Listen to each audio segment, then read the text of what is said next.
और चलिए अब सीधे लखनऊ का रुख करते हैं, जहां रीजनल मेट्रोलॉजिकल सेंटर में मुख्यमंत्री योगी आदित्यनाथ उसका क्या कुछ कार्यक्रम को संबोधित कर रहे हैं, जरा आप भी सुनिए। पिछले 12 वर्ष के अंदर प्रधानमंत्री मोदी जी के नेतृत्व में माननीय डॉक्टर जितेंद्र सिंह जी ने जो अभियान प्रारंभ किया, आज उसी का परिणाम है कि मौसम विभाग, इतना तो परिवर्तन हम लोग देखते हैं। आज से 12 वर्ष पहले जब हम लोग मौसम विभाग के पास किसी जानकारी के बारे में बोलते थे कि बारिश की क्या स्थिति है, अतिवृष्टि, अनावृष्टि या आकाशीय बिजली की क्या खतरे हैं, तो जो बोलते थे ठीक उसके विपरीत होता था। अगर बोल दिया कि बारिश होने वाली तो मान के चलिए नहीं होने वाली। लेकिन इधर मैं देखता हूं कि जो भी वे जानकारी देते हैं कि फलाने तारीख को बारिश होगी, आंधी तूफान आएगी और किस प्रकार की स्थितियां हैं, वो सटीक जानकारी आज के दिन पे हमें प्राप्त हो रही है। और मैंने इस चीज को देखा है। अभी पिछले दिनों मैंने 2 अनुभव किए। 13 मई को अचानक आपदा एक आई थी। आंधी तूफान के कारण उत्तर प्रदेश के कुछ जनपदों में काफी जनधन की हानि हुई। मैंने उस दिन इस बात को पूछा, मैंने उसके 2 दिन के बाद बैठक ली। मैंने कहा भी ये अर्ली वार्निंग सिस्टम का क्या हुआ, क्यों नहीं ये काम कर रहा था। तो पता लगा नहीं, अर्ली वार्निंग सिस्टम तो अपना ठीक काम कर रहा है, लेकिन कहीं लोकल स्तर पर भी जो स्थानीय प्रशासन को भी सक्रिय होना चाहिए था, उसका अभाव है। फिर मैंने रात्रि को एक बार वीडियो कॉन्फ्रेंसिंग में पूरे प्रदेश को जोड़ा। मैंने कहा भी बंद मोबाइल फोन की भी घंटी बज रही है, आपको अलर्ट किया जा रहा है। लोकल स्तर पर भी तो आपको कुछ जानकारी देनी चाहिए लोगों को, अपनी संस्थाओं को भी तो अलर्ट करना चाहिए। मैंने देखा उसके ठीक 4-5वें दिन जब फिर एक आपदा आई, तो आपदा आने के 3 घंटे पहले से ही सबको अलर्ट आना शुरू हो गया था। सबके मोबाइल फोन बजते हुए दिखाई दे रहे थे। यह टेक्नोलॉजी का उपयोग करते हुए। मैं सहारनपुर की घटना आपको बताता हूं। सहारनपुर में शिवालिक पहाड़ी के ठीक तलहटी में मां शाकंभरी देवी का मंदिर है। देहरादून और शिवालिक पहाड़ियों में भारी बरसात हुई, और अक्सर होता था कि भारी बरसात होती थी तो शिवालिक की पहाड़ी से जो जल एकत्र होता था, एक साथ वहां पे बाढ़ जैसा माहौल पैदा कर देती। उस समय मंदिर में कीर्तन चल रहा था, काफी बड़ी संख्या में लोग थे, लेकिन समय पे अलर्ट आने का परिणाम क्या था कि उन सबको डिस्पर्स करके सुरक्षित स्थानों में भेज दिया गया। जो व्यापक जनधन की हानि होती उसको रोक दिया गया। 2 लोगों की समय मौत हुई, उनमें से भी एक, जब पानी आया, एक महिला जबरदस्ती उसमें उतरी, बह के चली गई।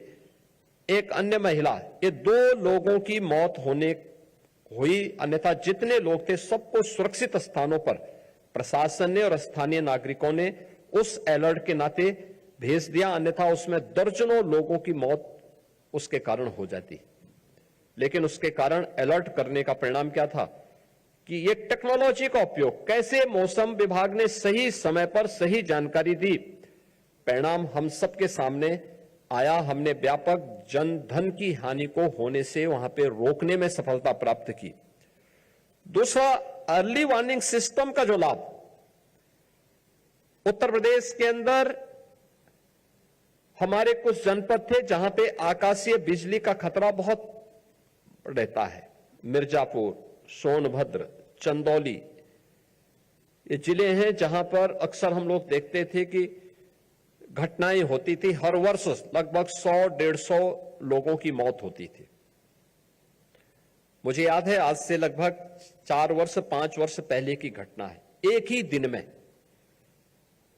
90 लोगों की मौत प्रयागराज से लेकर के बिहार पटना के बीच में हुई थी, जिसमें लगभग 30 के आसपास मौत यूपी की थी और 60 के आसपास मौत बिहार की थी। मैंने तत्काल बैठक ली यहां पे, एनडीआरएफ, एसडीआरएफ, एसडीएमए और भारतीय मौसम विज्ञान विभाग को भी मैंने इसके साथ जोड़ा और मैंने उनको बोला, मैंने कभी मुझे बताओ कि आखिर ये जो मौतें हो रही हैं कौन इसको रोकेगा? टेक्नोलॉजी से क्या संभव नहीं रोका जा सके? तो उन्होंने कहा संभव है, हम इस तकनीक को देने को, तो हमारे पास तकनीक है, हम इसके बारे में ये भी करते हैं। और आज हमने अर्ली वार्निंग सिस्टम लगाने का परिणाम क्या है? मिर्जापुर में, सोनभद्र में, जिन जिलों में हर वर्ष 100 से लेकर 150 मौतें होती थी, आज वो मौत का आंकड़ा दर्जन भर में रह गया है और समय पे अलर्ट जारी होता है। हाँ, अगर मौतें होती तो उसका कारण क्या है? लोकल स्तर पर लापरवाही, व्यक्ति ही अलर्ट नहीं है, वो जानबूझ करके बाहर जा रहा है, जानबूझ करके खुले में रह रहा है, जानबूझ करके वह अपने पशुओं को सुरक्षित स्थान पर नहीं पहुंचा रहा है। और जो पहले से जानकारी दी गई है ग्राम पंचायतों को या उन लोगों को, वह न होने के कारण वह व्यक्ति इसका शिकार होता है। तो स्वाभाविक रूप से इसका उपयोग किस रूप में? दूसरा, मौसम चक्र बदला है क्लाइमेट चेंज होने के कारण। आपने देखा होगा लगभग 1 महीने का अंतर आया है पूरे मौसम चक्र में।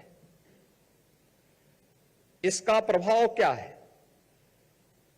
प्रभाव खाद्यान्न का एक संकट अगर इसी प्रकार से रहा तो एक समय खाद्यान्न का भीषण संकट खड़ा हो सकता है देश के सामने, दुनिया के सामने। हमने प्रकृति का दोहन अपने स्वयं के स्वार्थ के लिए किया है। प्रकृति के साथ जो व्यवहार हम सबका होना चाहिए था कि माता भूमि पुत्रोहम पृथिव्या का, उससे हम विमुख हुए तो प्रकृति हमसे विमुख होती भी दिखाई देती है।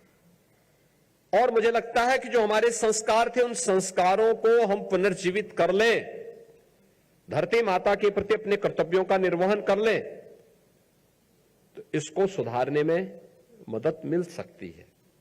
लेकिन कम से कम आज के दिन पे मौसम विभाग की जानकारी समय पे हमें मिलने का परिणाम क्या है?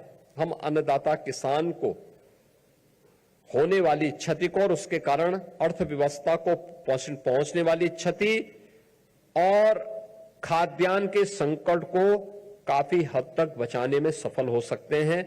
और यह भी मुझे लगता है कि हमारे लिए और आसान हो जाएगा जब यहां पे जब रीजनल सेंटर यहां पे मेट्रोलॉजी का प्रारंभ होगा तो उसका एक बड़ा लाभ उत्तर प्रदेश जैसे राज्य में होगा।